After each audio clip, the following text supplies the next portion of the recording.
अस्सलाम वालेकुम। SMTV global के साथ मैं हूं आमना अनफाल। सबसे पहले न्यूज़ हेडलाइंस।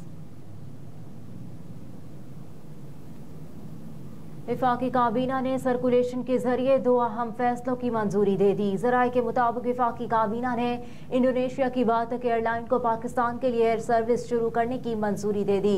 वजारत एविएशन की असम्बली पर इंडोनेशिया की एयरलाइन को सरकारी एयरलाइन का दर्जा देने की मंजूरी दी गई है। जराये के मुताबिक बातक एयर कराची और लाहौर के लिए हफ्तावार 7 परवाजें शुरू करेगी। बातक एयर पाकिस्तान के लिए B737 और A320 तैयारे इस्तेमाल करेगी।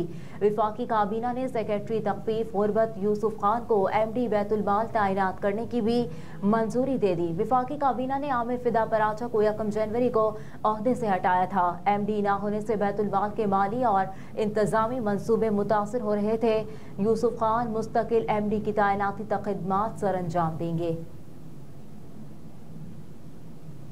मुस्लिम लीग नून ने पंजाब में हुकूमत साजी के लिए नंबर्स पूरे कर लिए। मुस्लिम लीग नून में 16 आज़ाद उम्मीदवार की शमूलियत के बाद नून लीग की 153 जनरल नशिस्तें हो गई। मुस्लिम लीग नून को खवातीन और अकलियत के 37 नशिस्तें मिलेंगी, जबकि पंजाब असम्बली में कायदे ऐवान की सादा अक्सरियत 186 अरकान की जरूरत होती है।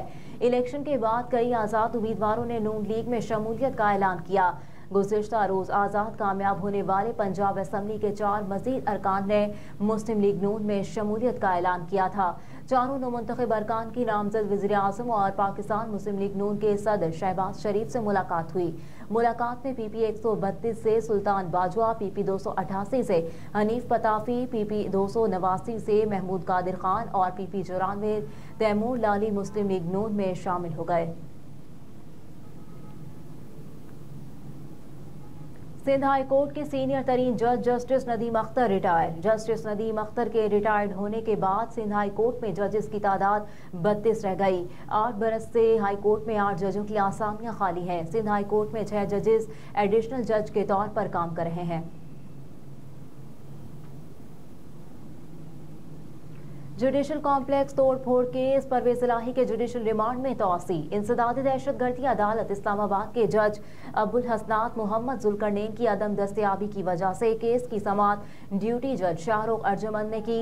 अदालत में साबिक वज़ीर आला पंजाब चौधरी परवेज इलाही की हाजिरी लगाई गई, जिसके बाद केस की मजीद समाअत 29 फरवरी तक मुलतवी कर दी गई।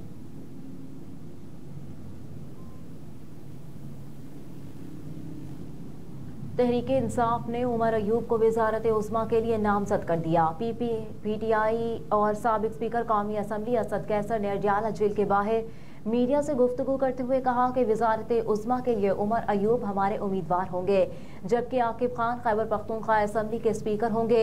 इनका कहना था कि तमाम सियासी जमातों के साथ बात करने का टास्क दिया गया है। इलेक्शन में धांधली के खिलाफ एहतजाज करने वाली जमातों से राब्ता करेंगे। JUI, ANP, जमात इस्लामी और कौम परस्त जमातें सबसे बात करेंगे। साबिक स्पीकर कौमी असम्बली ने कहा कि हम असम्बली में बैठेंगे। सब जानते हैं इलेक्शन में PTI का मैंडेट चोरी किया गया। 1-2 रोज में पार्लिमानी पार्टी का इजलास बुलाएंगे। सुप्रीम कोर्ट का राजा परवेज अशरफ के खिलाफ ऑब्जर्वेशंस हज़फ करने का हुक्म। सुप्रीम कोर्ट में चीफ जस्टिस काजी फाइज ईसा की सरबराही में 3 रुकनी बेंच ने साबिक वज़ीर आज़म राजा परवेज अशरफ की अपने खिलाफ ऑब्जर्वेशंस हज़फ कराने की अपील पर समाअत की। दौरान समाअत अदालत ने रिमार्क्स दिए कि जजेस को किसी शख्स की गैर मौजूदगी में इसके खिलाफ ऑब्जर्वेशंस देते हुए मोहतात होना चाहिए। अगर जजेस को किसी के खिलाफ ऑब्जर्वेशन देनी है तो पहले उसको नोटिस करें। उम्मीद करते हैं कि जजेस किसी के खिलाफ रिमार्क्स देते हुए आइंदा एहतियात करेंगे। अदालत ने कहा कि राजा परवेज अशरफ के खिलाफ इस्लामाबाद हाई कोर्ट के सिंगल जज ने 2012 में सख्त ऑब्जर्वेशन दी। नैब के मुताबिक साबिक वज़ीर आज़म राजा परवेज अशरफ के खिलाफ नैब इंक्वायरी में कुछ साबित नहीं हुआ। किसी शख्स के खिलाफ इंक्वायरी की सतह पर ऑब्जर्वेशन देने में एहतियात करनी चाहिए। बाद अज़ां अदालत ने अपील मंजूर करते हुए इस्लामाबाद हाई कोर्ट के फैसले से परवेज अशरफ के खिलाफ ऑब्जर्वेशन हज़फ करने का हुक्म दे दिया।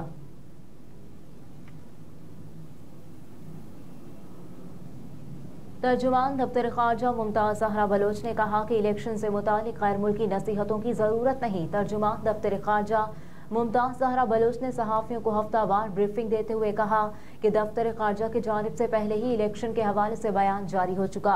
इंतखाबात के हवाले से जो मुबस्सिरीन की जानिब से बयानात सामने आए उनमें बहुत से बयानात हकीकत पर मबनी नहीं।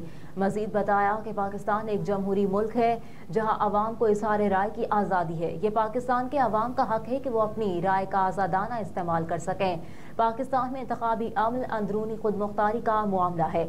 मजीद कहा कि इलेक्शन कमीशन का इदारा तमाम इंतखाबी अमल को मॉनिटर कर रहा था। दौलत मुश्तरका वफ्द की जानिब से पाकिस्तान में इंतखाबी अमल की शफाफियत की बात की गई। इंतखाबात के हवाले से जो मीडिया रिपोर्ट सामने आई हैं उन पर हम बात नहीं करेंगे।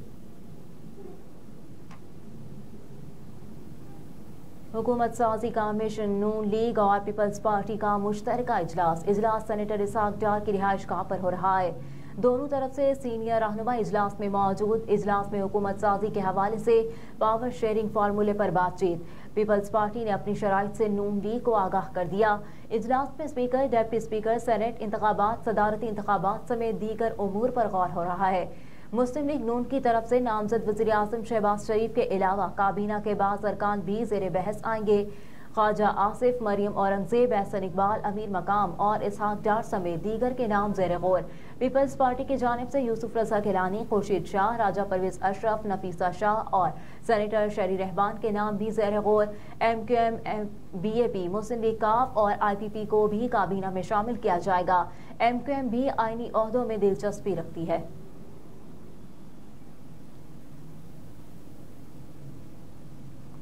कराची में JUI का एहतजाज। इलेक्शन कमीशन के दफ्तर के बाहर सिक्योरिटी सख्त कर दी गई।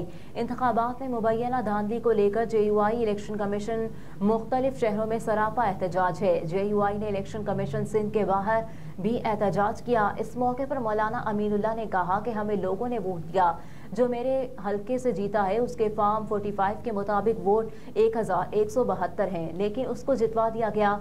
45 अरब रुपए खर्च करके क्या फ़ायदा हुआ? एक पार्टी को 17 नशिस्तें दी गई। ये अवाम के साथ क्यों मजाक किया गया? इस मौके पर इलेक्शन कमीशन के दफ्तर के बाहर सिक्योरिटी के सख्त इंतजाम किए गए। दफ्तर के बाहर बख्तरबंद गाड़ी भी मौजूद है।